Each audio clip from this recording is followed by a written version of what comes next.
Hi hello மக்களே வணக்கம். இன்னும் நம்ம சேனல் சப்ஸ்கிரைப் பண்ணாமல் இருந்தால் சப்ஸ்கிரைப் பண்ணுங்கள், பெல் ஐக்கானையும் தட்டி விட்ருங்க. எம்ஜிஆரோட முதல் 14 பாகங்கள் பிளேலிஸ்ட்டில் இருக்குது. பார்க்கலைன்னா பார்த்துட்டு வாங்க. அடுத்த பாகத்துக்கு போகலாம். ஒவ்வொரு வருடமும் தன் தாயார் நினைவு நாளில் எம்ஜிஆர் பூஜை அறையில் தன் தாயார் படத்தை வைத்து வழிபடுவார். அன்று தன் தாயின் படத்திற்கு முன் சுமார் 1 மணி நேரம் அமர்ந்திருந்தார். சாம்பிராணி புகை பரவ கற்பூர கட்டிகளை குவித்து பெரிதாக எரிய விடுவார். தாயின் மீது அப்படி ஒரு பக்தி அவருக்கு. மற்றவர்களுக்கு இல்லாத வினோதமான பழக்கங்கள் எல்லாம் எம்ஜிஆருக்கு உண்டு. பொதுவாக யாரும் சாப்பிட்ட பின் உடற்பயிற்சி, கடினமான வேலைகளை எல்லாம் செய்ய மாட்டார்கள். ஆனால் எம்ஜிஆரோ சாப்பிட்ட பின் 10 முறை புல்லப் செய்வார். அதை ஒரு நாள் பார்த்துவிட்டு, தப்பில்லையா ஆண்டவனே என்று கேட்டேன். அதற்கு அவர், கஷ்டம்தான், அதையும் செய்து பார்க்க வேண்டும். உடற்பயிற்சி எந்த நேரத்திலும் செய்து பார்க்கலாம், சும்மா இருங்க ஆண்டவனே என்றேன். என் பேரன் மகராஜன் சிறுவயதில் அடிக்கடி தோட்டத்திற்கு சென்று எம்ஜிஆர் வீட்டு குழந்தைகளோடு விளையாடுவான். சாப்பாடும் அங்கேதான். படப்பிடிப்பு இல்லாத போது எம்ஜிஆரும் குழந்தைகளோடு சாப்பிட உட்கார்ந்து விடுவார். அதற்காகவென்றே ஒரு பெரிய தட்டு இருக்கும். காய்கறி மற்றும் பதார்த்தங்கள் வைப்பதற்கான குழிகளும் பெரிதாக இருக்கும். அதில் எல்லா வகைகளும் வைக்கப்படும். அந்த தட்டை சுற்றி எம்ஜிஆரும் குழந்தைகளும் உட்கார்ந்து கொள்வார்கள். எம்ஜிஆர் அதில் தானும் உண்டு மற்ற குழந்தைகளுக்கும் ஊட்டி விடுவார். அதுவே கண்கொள்ளா காட்சியாக இருக்கும். 1967இல் எம்ஜிஆர் குண்டடிபட்டு மருத்துவமனையில் அனுமதிக்கப்பட்ட போது நான் பேரன் மகராஜனையும் அழைத்து சென்றேன். கழுத்தத்தில் கட்டு போட்டிருந்த எம்ஜிஆரை பார்த்து எனக்கு அழுகை வந்துவிட்டது. அப்போதும், எனக்கு உயிருக்கு ஆபத்தில்லையே, நல்லா தானே இருக்கேன், ஏன் அழுறீங்க என்று சிரித்தபடி கேட்டார். அப்புறம் வீட்டில் உள்ளவர்கள் நலம் விசாரித்துவிட்டு பேரனை பார்த்து, மகராஜன் என்ன பண்றான் என்று கேட்டார். படிப்பதோடு நாடகத்தில் நடிக்கிறான் என்றேன். மகராஜனை பாடி காட்ட சொன்னார். அவனும் பாடினான். அதை கேட்ட எம்ஜிஆர், இவன் நடிக்கட்டும் பாடட்டும், அத்தோடு கர்நாடக சங்கீதமும் கற்றுக் கொடுங்கள் என்று கேட்டுக்கொண்டார். 1972இல் வானொலியில் எம்ஜிஆரின் தேன் கிண்ணம் நிகழ்ச்சி இடம்பெற்றது. அதில் முதல் பாடலாக கப்பலோட்டிய தமிழன் படத்தில் இடம்பெற்ற என்று தனியும் இந்த சுதந்திர தாகம் என்று பாரதி பாடலை இடம்பெற செய்தார்.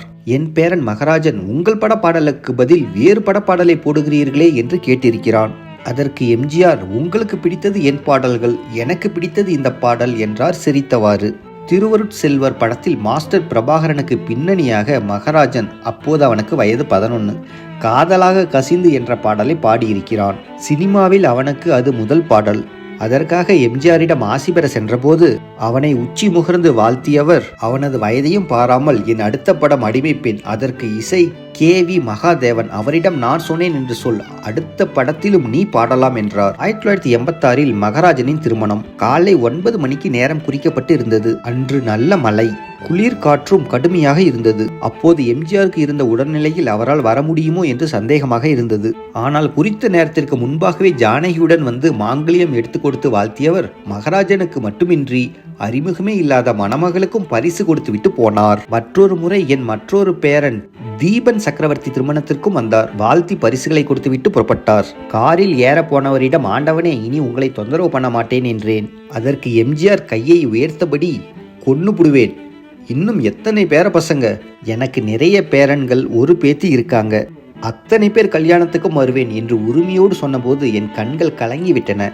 1980ஆம் ஆண்டு ஜனவரி 31ஆம் தேதி VN ஜானகியின் தம்பி மணியின் மகள்களான ஜானு, சுதா, கீதா ஆகிய மூவரின் திருமணமும் ஒரே நேரத்தில் கலைவாணர் அரங்கில் நடத்தப்பட்டது. முக்கிய சடங்கு நேரத்தில் எம்ஜிஆரை அந்த இடத்தில் எதிர்பார்த்தார்கள்.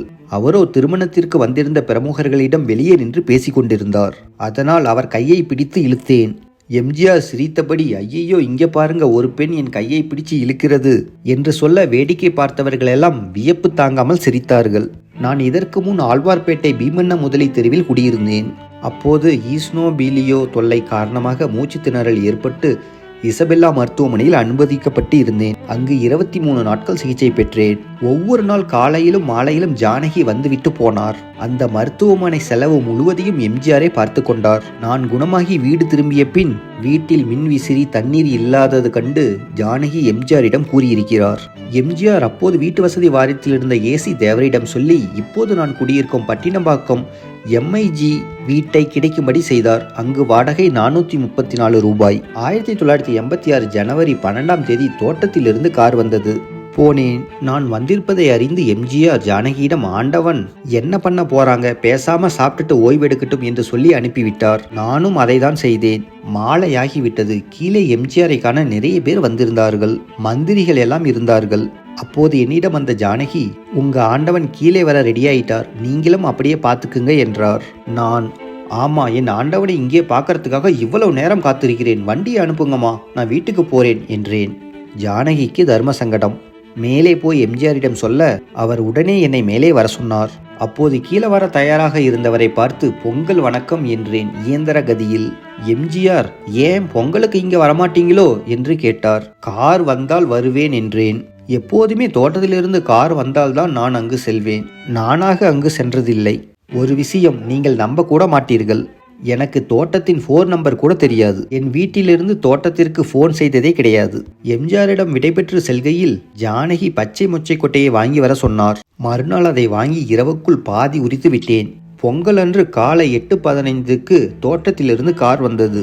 தோட்டத்திற்கு சென்ற பின் மீதி மொச்சை கொட்டையை எல்லாம் அங்கு வந்தவர்களிடம் ஆளுக்கு கொஞ்சமாய் கொடுத்து உரிக்க சொன்னேன்.